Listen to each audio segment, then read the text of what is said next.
जंगलातील लाल दिवा पार्ट 1. जंगलात एक लाल दिवा दिसतो. तो हवेत तरंगतो आणि जो कोणी त्याच्या मागे जातो तो कधीच परत येत नाही.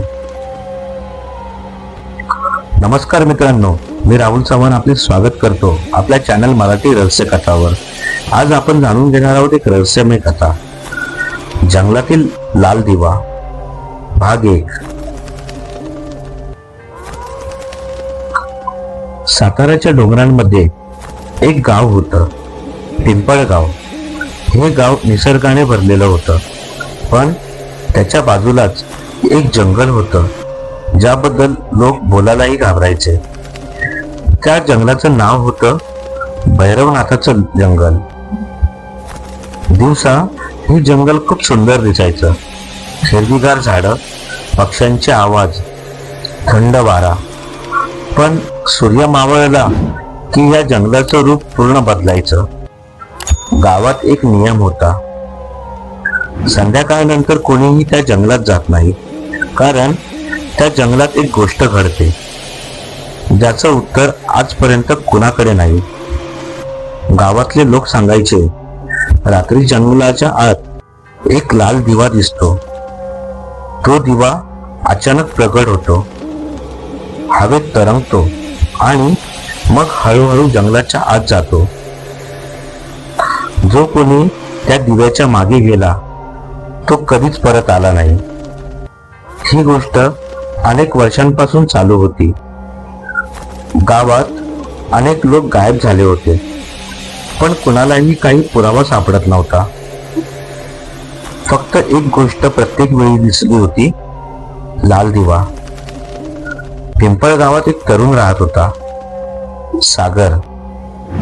सागर खूप धाडसी होता. तो शहरात शिकलेला होता. त्याला भूताखितांवर अजिबात विश्वास नव्हता. गावातले लोक जेव्हा त्या लाल दिव्याबद्दल बोलायचे तेव्हा तो हसायचा. एके दिवशी गावातल्या चौकात काही लोक बसले होते. एक म्हातारा माणूस म्हणाला, काल रात्री पुन्हा तो दिवा दिसला. दुसरा म्हणाला, हो, आणि काल कुंभाराचा मुलगा सुद्धा दिसत नाहीये. सागर हसला, तुम्ही लोक अजूनही या गोष्टींवर विश्वास ठेवता? म्हातारा त्याच्याकडे पाहत म्हणाला, तू पाहिलं नाहीस म्हणून नाही मानत. सागर म्हणाला, आज रात्री मी जाऊन पाहतो. सगळे शांत झाले. कोणी काही बोललं नाही, कारण सगळ्यांना माहिती होतं, जो एकदा त्या दिव्याच्या मागे जातो तो परत येत नाही. त्या रात्री सागर एकटा निघाला. त्याने मोबाईल घेतला, टॉर्च घेतली आणि जंगलाच्या दिशेने चालू लागला. रात्र खूप शांत होती. आकाशात चंद्र होता, पण जंगलात अंधार खूप होता. तो जंगलाच्या काठावर पोहोचला. काही क्षण तो तिथेच उभा राहिला. त्याच्या मनात थोडी भीती होती, पण त्याचा अहंकार जास्त होता. तो हळूहळू जंगलात शिरला. सुरुवातीला सगळं सामान्य होतं. किड्यांचा आवाज, झाडांच्या पानांचा सळसळ आवाज, थंड वारा. पण काही मिनिटांनी एक विचित्र गोष्ट घडली. जंगलात अचानक शांतता पसरली.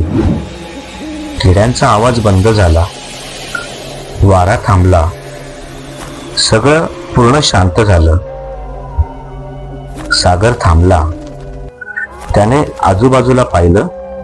हे काय? तो पुटपुटला. तेवढ्याच दूर कुठेतरी एक लाल प्रकाश चमकला. सागरच्या डोळ्यात चमक आली. हा तो दिवा आहे का? तो त्या दिशेने पाहू लागला. तो दिवा हवेत तरंगत होता. तो स्थिर नव्हता. तो हळूहळू हलत होता. जणू तो कोणाला बोलावत होता. सागरच्या चेहऱ्यावर स्मित आलं. चल बघू काय आहे ते.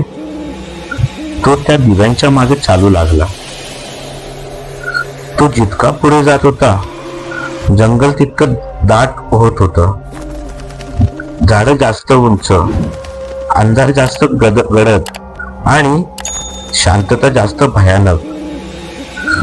तो दिवा अजूनही पुढे जात होता, जणू तो सागरला आत खेचत होता. काही वेळाने सागर थांबला. त्याने मागे वळून पाहिलं, पण त्याला मागचा रस्ता दिसत नव्हता. फक्त अंधार आणि झाडं. त्याला जाणवलं तो आता जंगलाच्या खूप आत आला होता, पण तरीही तो पुढे गेला, कारण आता तो मागे वळू शकत नव्हता. काही मिनिटांनी तो एका मोठ्या मोकळ्या जागेत पोहोचला. त्या जागेच्या मधोमध एक प्रचंड वडाचं झाड होतं आणि त्या झाडाखाली तो लाल दिवा थांबला. सागर हळूहळू पुढे गेला. त्याचा श्वास जोरात चालू होता. त्याने टॉर्च त्या दिव्यावर टाकली आणि त्या क्षणी त्याच्या अंगातून रक्त घोटलं, कारण त्या दिव्याखाली एक माणूस उभा होता. सागर त्या वडाच्या झाडाखाली उभा राहिला. लाल दिव्याचा प्रकाश त्याच्या चेहऱ्यावर पडत होता. तो दिवा हवेत हलक्या हालचालीने तरंगत होता, पण आता तो स्थिर झाला होता आणि त्या दिव्याच्या खाली तो माणूस उभा होता. सागरने टॉर्च त्याच्या चेहऱ्यावर टाकली. प्रकाश पडताच तो माणूस हळूहळू वर पाहू लागला आणि सागरच्या अंगातून थंडी गेली, कारण त्या माणसाच्या चेहऱ्यावर डोळे नव्हते, फक्त दोन खोल काळे खड्डे. जणू कुणीतरी त्याचे डोळे काढून घेतले होते. सागर काही क्षण थिजून उभा राहिला. त्याचा श्वास अडकला. तो मागे सरकला. तू कोण आहेस? त्याने थरथरत विचारलं. तो माणूस काही क्षण शांत राहिला. मग त्याच्या तोंडातून एक खूप हळू आवाज बाहेर आला. तू आलास? तो आवाज मानवी नव्हता. तो जणू कुठून तरी खोल आतून येत होता. सागरचा घसा कोरडा पडला. तो मागे एक पाऊल गेला, पण अचानक त्याला जाणवलं त्याच्या पायाखाली काहीतरी मऊ आहे. त्याने खाली पाहिलं आणि त्याच्या अंगातून रक्त गोठलं, कारण जमिनीवर हाड पडलेली होती. मानवी हाड, जुनं कवटी, हातांचे सांगाडे, पायांचे अवशेष, सगळीकडे हाडच हाड. सागरचा श्वास जोरात चालू झाला. हे काय आहे? तो पुटपुटला. तेवढ्यात तो लाल दिवा अचानक जोरात चमकू लागला आणि अचानक जंगलात एक विचित्र आवाज घुमला. जणू अनेक लोक एकाच वेळी कुजबुजत होते. सागरने आजूबाजूला पाहिलं आणि त्याचे डोळे मोठे झाले, कारण जंगलात आता एकच लाल दिवा नव्हता. 1, 2, 3, 10, 20 संपूर्ण जंगलात शेकडो लाल दिवे पेटले होते. ते सगळे हवेत तरंगत होते आणि प्रत्येक दिव्याखाली एक सावली उभी होती. सागरच्या अंगावर काटा आला. तो मागे सरकला. त्याचा श्वास जोरात चालू होता. तो पळायचा प्रयत्न करत होता, पण त्याचे पाय जड झाले होते. ते सगळे लोक हळूहळू त्याच्याकडे वळत होते. त्यांचे चेहरे अंधारात लपलेले होते, पण त्यांच्या डोळ्यांच्या जागी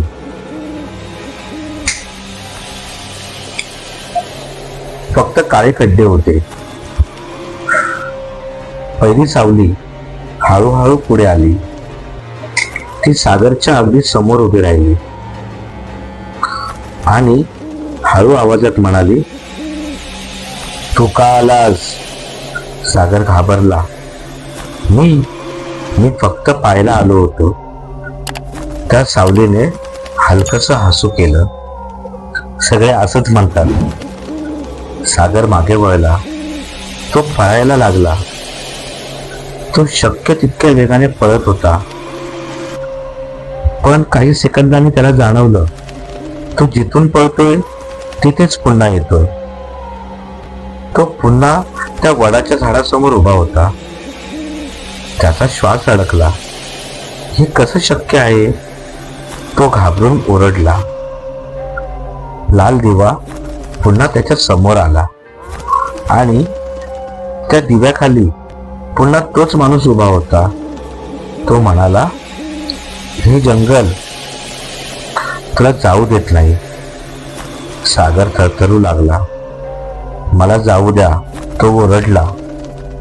त्या माणसाने हळूहळू हात वर केला आणि त्या क्षणी जंगलातील सगळे लाल दिवे एकाच वेळी हलू लागले.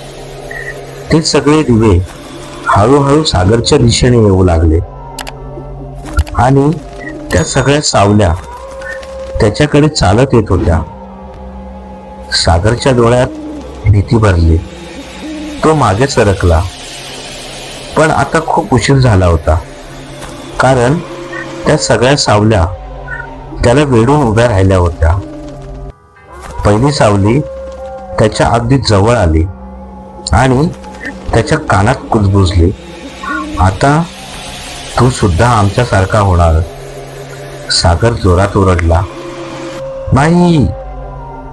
पण अचानक त्या लाल दिव्याचा प्रकाश त्याच्या चेहऱ्यावर पडला आणि त्याच्या डोळ्यांसमोर सगळं काळं झालं.